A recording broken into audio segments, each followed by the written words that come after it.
जय हिंद।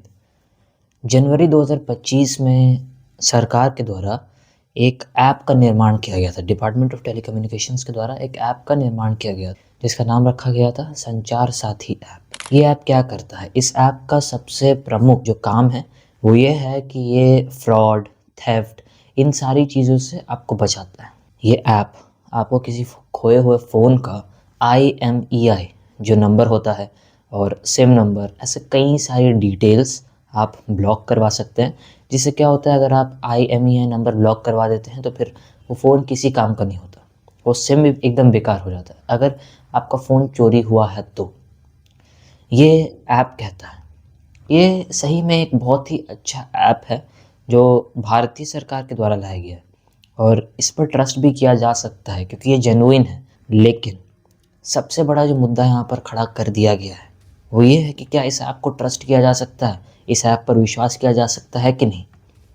देखिए, सबसे पहला ये भारत सरकार के द्वारा लाया गया है, ये कोई दूसरी बड़ी कंपनी या तो विदेशी कंपनी के द्वारा नहीं लाया गया कि इस पर आप ट्रस्ट नहीं कर सकते या फिर ये कोई फ्रॉड कर सकता है तो कोई सस्पिशियस ऐप होगा। लेकिन जो सबसे बड़ा आरोप लगाया जा रहा है वो है इस ऐप के लिए परमिशंस। सबसे पहले यहीं पे कंट्रोवर्सी शुरू होती है। ये ऐप जो है एक्सेसिव परमिशंस मांगता है, आपके IMEI नंबर का सारा डेटा, आपके मोबाइल का सारा डेटा मांगता है और कभी कभी camera permissions, locations, call access और कॉन्टैक्ट्स एक्सेस करने के परमिशंस ये ऐप मांगता है। इसको छोड़कर सबसे बड़ा मुद्दा जो ये है, ये सब तो है ही, लेकिन इससे सबसे बड़ा मुद्दा ये है कि ये ऐप जो है आपके फ़ोन में प्री इंस्टॉल्ड कर दिया जाना चाहिए कि नहीं। इसको लेकर एक विवाद छिड़ गया है। इसमें भी बहुत सारे लोग अलग अलग तरह की राजनीति करने की कोशिश कर रहे हैं। देखिए, हमारे फ़ोन में, हम सब के मोबाइल फ़ोन्स में ऐसे बहुत सारे ऐप्स हैं जो पहले से प्री इंस्टॉल्ड है। मतलब फ़ोन ख़रीदने के बाद वो ऐप हमारे मोबाइल में इंस्टॉल होते ही हैं। जैसे कि यूट्यूब है जिसमें आप ये देख रहे हैं, गूगल होता है, ऐसे कई सारे ऐप्स हैं जो हमारे फ़ोन में प्री इंस्टॉल्ड रहते हैं। लेकिन इस ऐप को लेकर ही इतना बवाल क्यों मचा दिया जा रहा है, ये सोचने वाली बात है। इस पर आपका क्या कहना है ये आप ज़रूर बताइएगा। लोग कहते हैं कि अगर ये ऐप पहले से प्री इंस्टॉल्ड दे दिया जाता है तो इससे गवर्नमेंट को एक बहुत ही आसान तरीका मिल जाता है लोगों के फ़ोन्स को ट्रैक करने का, लोगों के डाटा को एक्सेस करने का। एक बहुत ही मतलब एक साधन बन जाता है, टूल बन जाता है पॉलिटिकल पार्टीज़ के हाथ में कि वो जब चाहे इस ऐप के ज़रिए किसी भी व्यक्ति का डाटा ट्रैक करके निकाल सकती है। किसी भी फ़ोन में, किसी भी डिवाइस में एक ऐप का प्री इंस्टॉल्ड रहना तब तक सही नहीं है जब तक वो ऐप एक बहुत बड़ी मात्रा में लोगों के द्वारा ट्रस्ट किया गया हो। अभी संचार साथी ऐप को ही लेकर अगर हम बात करें, इस ऐप में लाखों लोग जुड़े हैं और इस कंट्रोवर्सी के बीच में कम से कम 5 से 6 लाख और नए यूज़र्स इस ऐप से जुड़े हैं। लेकिन ये अमाउंट बिल्कुल भी बड़ा नहीं है हमारी आबादी को देखते हुए।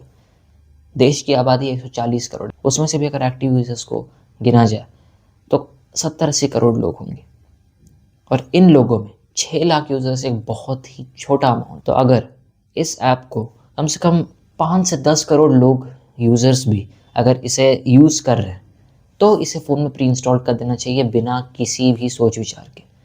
और अगर ये ऐप सबसे पहली बात ट्रस्टेड है तो अगर जिस तरह से इसके द्वारा जो सारी चीज़ें रखी गई हैं, जो सारी चीज़ें कही गई हैं, उसी के तहत अगर ये काम करती है तो इसे फ़ोन में प्री इंस्टॉल करने में तो कोई दिक्कत नहीं होनी चाहिए। बहुत सारे लोग ये भी कह रहे हैं कि अगर ये ऐप फ़ोन में प्री इंस्टॉल हो जाती है तो इससे लोगों का जो डेटा है आसानी से चोरी हो सकता है।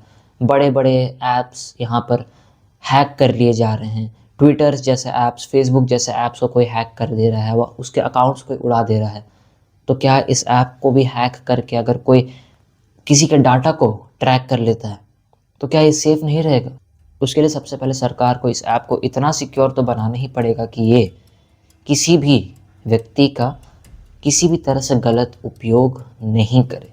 इस ऐप का कोई भी व्यक्ति गलत उपयोग नहीं करे, दुरुपयोग ना हो इस ऐप का, और ख़ास करके इस ऐप को हैक कर देने से बचा रहना चाहिए। लेकिन सबसे बड़ा आरोप जो लगाया जा रहा है, जो कि बिल्कुल निराधार है, बिल्कुल वैलिडलेस है, वो ये है कि इस ऐप के ज़रिए सरकार आपके डाटा को ट्रैक करेगी, आपके लोकेशन को ट्रैक करेगी, आपके कैमरा को ट्रैक कर लेगी और पूरे फ़ोन का कंट्रोल आपका सरकार के पास चला जाएगा। ये मतलब एकदम बेसलेस और सेंसलेस बातें जैसे ही है। इस तरह से तो अभी किस व्यक्ति के फ़ोन में जितने भी सारे ऐप्स हैं, उन सारे ऐप्स का जो सीधा एक्सेस है वो तो सरकार के पास होना ही चाहिए। ये सारी जो बातें हैं ये सेंसलेस हैं, बिल्कुल भी वैलिड बातें नहीं और ख़ास करके इसको जो एक बड़ा चुनावी मुद्दा बना दिया गया है, इसको लेकर लोगों को सोचने की ज़रूरत है। ये आपको बताना है, आपको क्या लगता है इसके ऊपर आपके क्या विचार हैं? जय हिंद।